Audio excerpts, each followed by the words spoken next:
출애굽기 19장 1절에서 6절까지입니다.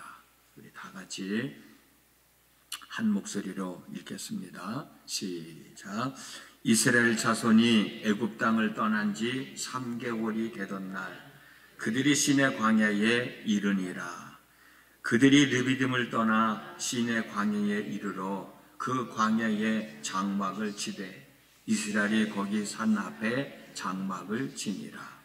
모세가 하나님 앞에 올라가니 여호와께서 산에서 그를 불러 말씀하시되 너는 이같이 야곱의 집에 말하고 이스라엘 자손에게 말하라.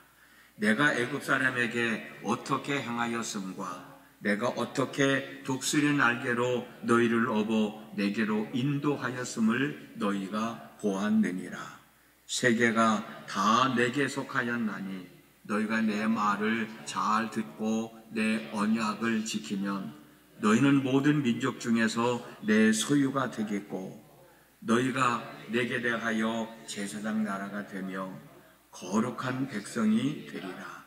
너는 이 말을 이스라엘 자손에게 전할지니라. 아멘. 오늘도 새벽을 깨우셨습니다. 참 잘하셨어요. 추석 연휴가 이제 다음 주부터 이번 주 금요일부터 시작이 되는데 공연히 마음 들뜨지 말고 차분하게 하나님의 은혜에 감사하면서 하루하루의 삶을 살아가는 우리 모두의 삶이 되어졌으면 좋겠습니다.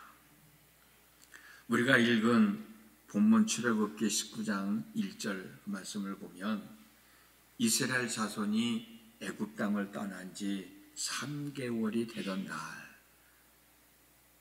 그들이 시내 광야에 이르니라 라는 말씀이 있습니다. 이스라엘 백성들은 애굽 땅 라함셋을 출발해서 숫꽃과 에담과 엘림과 신광야와 그리고 르비딤을 지나서 시내산에 있는 이 시내 광야에 도착을 했는데 여기까지 오는 기간이 3개월이 걸렸다는 거예요. 하나님은 이스라엘 백성들이 시내 광야에 도착했을 때 시내산에서 모세를 부르십니다. 이 말씀이 우리가 읽었던 본문 출애굽기 19장 3절에 있어요. 모세가 하나님 앞에 올라가니. 모세가 하나님 앞에 올라갔다는 말씀은 모세가 하나님의 부름을 받고 시내산에 올라갔다는 말씀이에요. 그런데 여러분, 모세가 하나님의 부름을 받고 시내산에 몇 번이나 올라갔을까요? 몇 번 올라갔다 내려왔을까? 성경을 보면 8번 올라갔다 내려왔습니다. 이스라엘 백성들이 이 시내 광야에서 대략 어떤 분은 10개월이라고 그러고 어떤 분은 1년이라고 그러는데 그 기간 동안 여기에서 머물러서 하나님과 만나고 그리고 하나님의 말씀을 듣고 이스라엘 백성들에 전해드리고 그런 과정을 겪게 되거든요. 그 8번 정도 우리나라 백두산보다도 더 높은 시내산을 모세는 오르락 내리락 하면서 하나님의 말씀을 듣고 하나님의 말씀을 전하고 이스라엘 백성들의 말이 듣고 그 말을 하나님께 전하고 그 과정을 하면서 이스라엘 백성들이 이제 가나안 땅에 들어가서 하나님의 백성으로서의 삶을 어떻게 살아가야 할 것이냐 라고 하는 말씀을 듣게 되거든요. 물론 십계명도 받게 되고 이제 저와 여러분들은 이 말씀을 좀 계속 나누려고 그럽니다. 첫 번째로 하나님의 부름을 받고 시내산에 올라간 내용이 오늘 본문에 있는 말씀이거든요. 모세가 시내산을 8번 올라갔다 내려왔다 한 것이 중요한 것이 아니라 모세가 시내산을 그만큼 많이 올라가고 내려오면서 하나님을 만나고 하나님께서 하신 말씀이 어떤 말씀이냐 그게 더 중요한 거예요. 아까도 말씀드렸지만 이제 이스라엘 백성들이 가나안 땅에 들어가면 하나님의 사람으로서의 삶을 살아가야 되는데 이스라엘 백성들이 어떻게 살아가야 참된 하나님의 백성으로서의 삶을 살아갈 수 있겠느냐 그것을 계속 말씀해 주시거든. 그 과정의 첫 번째가 오늘 우리가 읽은 본문에 나와 있는 말씀이에요. 우리가 이미 말씀을 살펴봤지만 이스라엘 백성들이 애굽 땅을 나올 수 있었던 것은 무조건적인 하나님의 은혜였습니다. 그리고 우리가 이미 말씀을 살펴보았듯이 애굽 땅을 나와서 이 시내 광야까지 도착한 것도 무조건적인 하나님의 은혜였어요.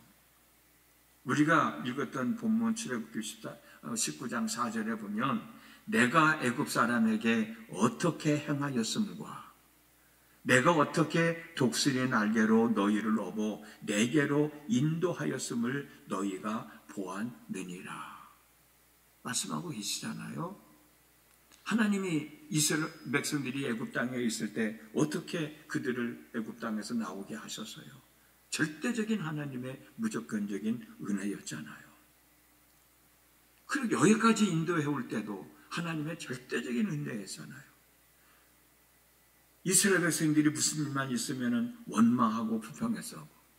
그걸 하나님은 다 받아들이면서 홍해 바다를 가르게 하시고 건너게 하시고 수르광야에서 물이 없다고 원망하고 불평할 때 그걸 또 다 받아주시면서 먹을 수 있는 물로 바꿔주시고 고기가 먹고 싶다고 할 때는 메추라기를 보내주셨고 배가 고프다고 그럴 때는 아침마다 만나를 내려주시고 물이 없다고 그럴 때는 반석을 쳐서 물을 먹게 하시고 낮에는 구름 기둥으로 밤에는 불 기둥으로 보호하시면서 인도해 오셨단 말이에요. 이게 뭐예요? 다 하나님의 절대적인 은혜잖아요. 무조건적인 은혜예요. 하나님은 이스라엘 백성들의 상황을 보고 듣고 알고 내려오셔서 애굽의 고통에서 건져내시고 홍해 바다를 건너게 하시고 말의 쓴물을 먹을 수 있는 물로 바꿔주시고 아침마다 만나를 내려주시고 반석에서 물이 나오게 하시고 르비딤에서 싸울 때는 그 싸움에서 이기게 하셨고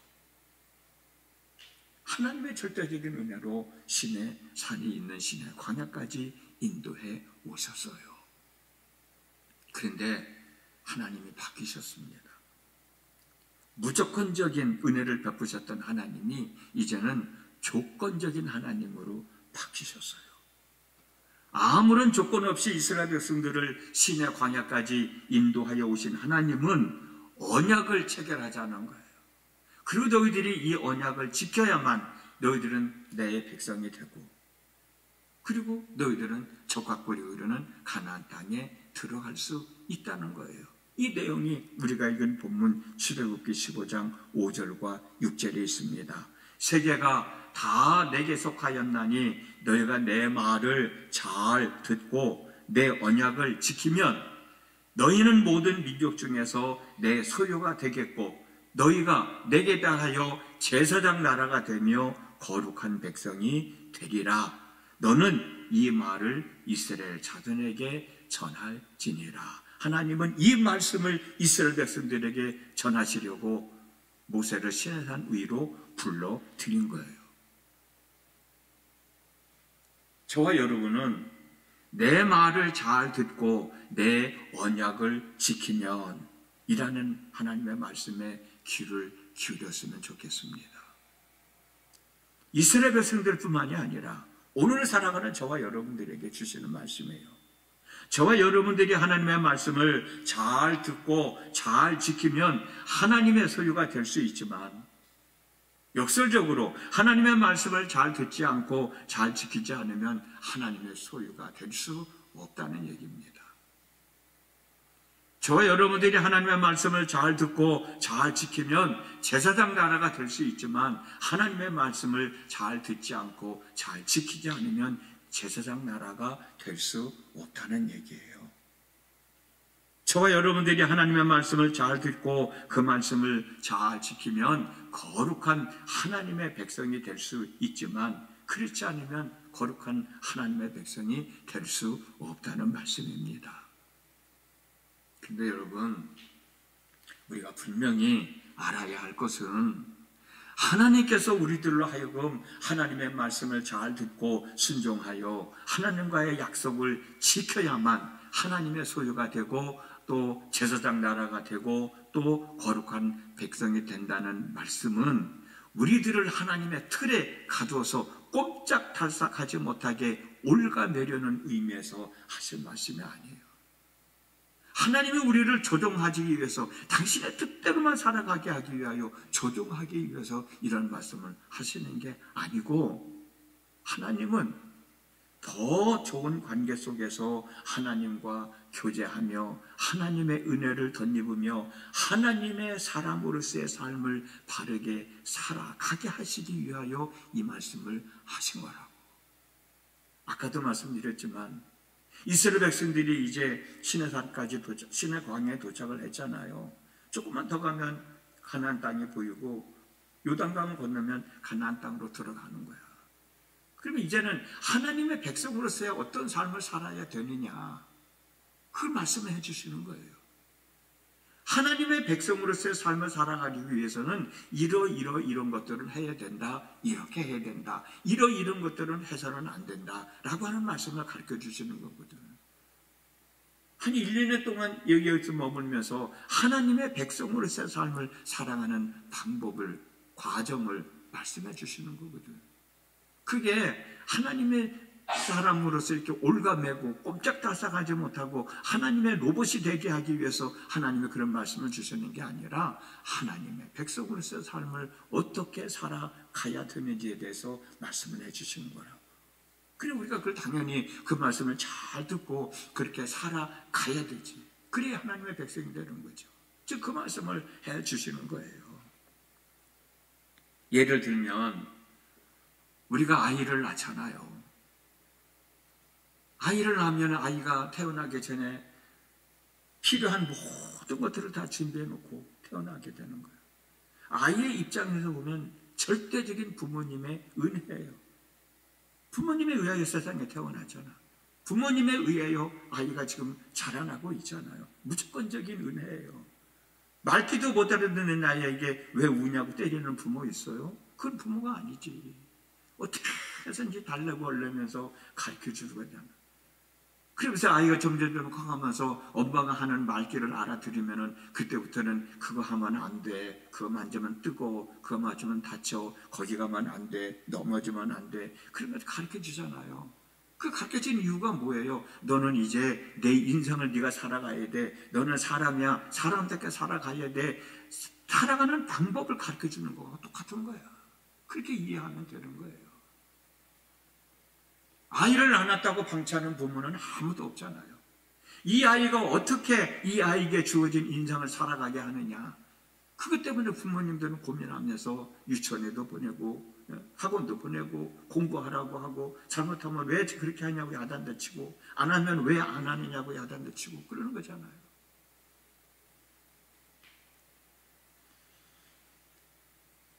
이와 같이 하는 행동은 뭐예요? 아이들을 내 수중에 딱 붙잡아 놓고 꼼짝달싹하지 못하게 하고 부모가 시키는 대로만 살아가기 위해서 이러는 부모는 절대로 없어. 아무도 없습니다. 하나님도 마찬가지입니다. 당신의 백성으로 하여금 하나님을 바로 알게 하고 바로 믿게 하고 하나님과 함께 더불어 살아가게 하기 위해서 말씀을 주시는 거예요. 이제부터 우리를 인도하여 가실, 무조건적으로 인도하여 오신 그 하나님이 이제는 조건적인 하나님으로 바뀌셔서 가르쳐 주시는 거예요. 하나님의 마음을 전하여 주시는 거예요. 하나님의 마음을 알게 하는 거예요. 그러면서 이렇게 살아가라. 그래야 네가 내 백성으로서의 삶을 살아갈 수 있어. 너희들이 제사장 나라가 될 수 있어. 너희들이 거룩한 백성이 될 수 있어 라고 말씀하는 겁니다. 그럼 이스라엘 백성들은 그렇게 살아가야 되죠. 저와 여러분들은 그렇게 살아가야 되죠. 그래야 하나님과 온전한 관계를 맺고 더 좋은 관계 속에서 하나님의 백성으로서 살아가며 하나님의 은혜를 덧입으며 살아가게 되는 겁니다. 제가 늘 하는 말이 있습니다. 믿음으로 구원을 얻어요. 이건 무조건적인 하나님의 은혜입니다. 구원 얻었으면 이제 하나님의 백성이 됐으면 하나님의 백성으로서 삶을 살아가야 되잖아요. 그러기 위해서 우리는 늘 하나님의 말씀을 읽고 하나님의 말씀을 듣고 하나님의 말씀을 배우는 거예요. 왜? 그렇게 살아가야 되니까. 왜? 하나님의 사람이 됐으니까. 근데 놀라운 건 하나님의 백성으로서의 삶을 잘 살아가기 위해서 하나님의 말씀을 순종하면 그 속에서 하나님의 역사하심이 나타난다는 거예요. 믿음으로 구원받고 행함으로 복받는다. 믿음으로 구원을 받는 거예요. 그건 무조건적인 하나님의 은혜예요. 예수를 믿어라. 그러면 구원을 얻는 거예요. 하나님은 예수님을 이 땅에 보내주셨잖아요. 그분을 믿어. 아무 조건 없어. 믿기만 하면 돼. 하나님의 자녀가 됐어요. 그러면 이제 하나님의 사람이 됐으니 이렇게 살아가야 되지 않겠냐. 그게 성경 속에 있는 말씀이에요. 그 말씀을 순종할 때 거기 하나님의 역사하심이 나타나는데 그 역사하심은 우리에게 임하는 하나님의 복이란 말이에요. 내가 믿습니다라고 하고 행함이 없으면 아무 의미가 없잖아. 이미 우리가 말씀 나눴잖아요. 네가 기도했으면 이제 내가 너에게 준 말을 네가 듣고 믿고 행하라. 모세에게 한 말씀. 너 왜 기도만 하고 있냐?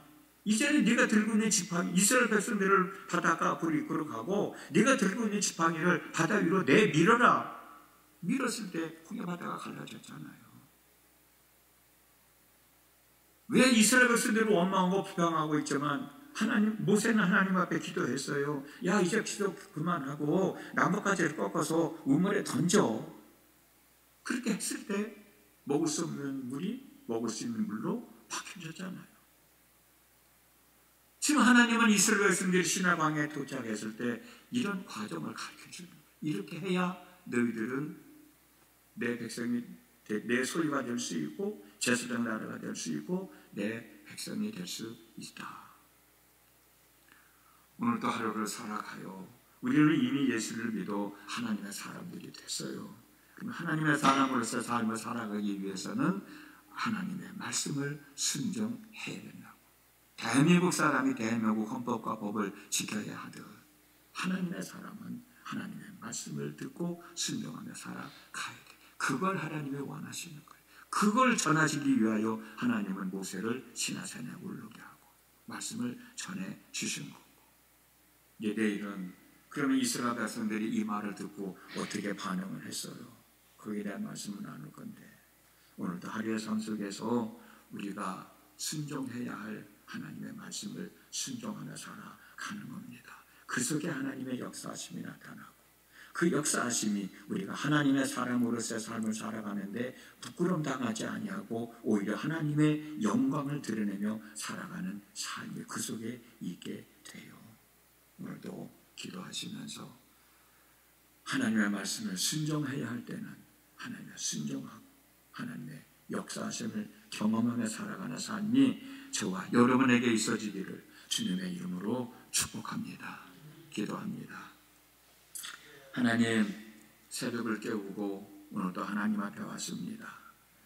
무조건적인 하나님의 은혜가 하나님이셨는데 때로는 우리에게 조건적인 하나님을 드셔서 야, 너 이거 해야만 너는 내 백성이 될 수 있고 그거 해야만 나의 역사하심을 경험할 수 있고 내 역사를 경험해야 내가 부끄럼 당하지 아니하며 사람들에게 살아갈 수 있고 내 백성답게 살아갈 수 있다라고 말씀하십니다.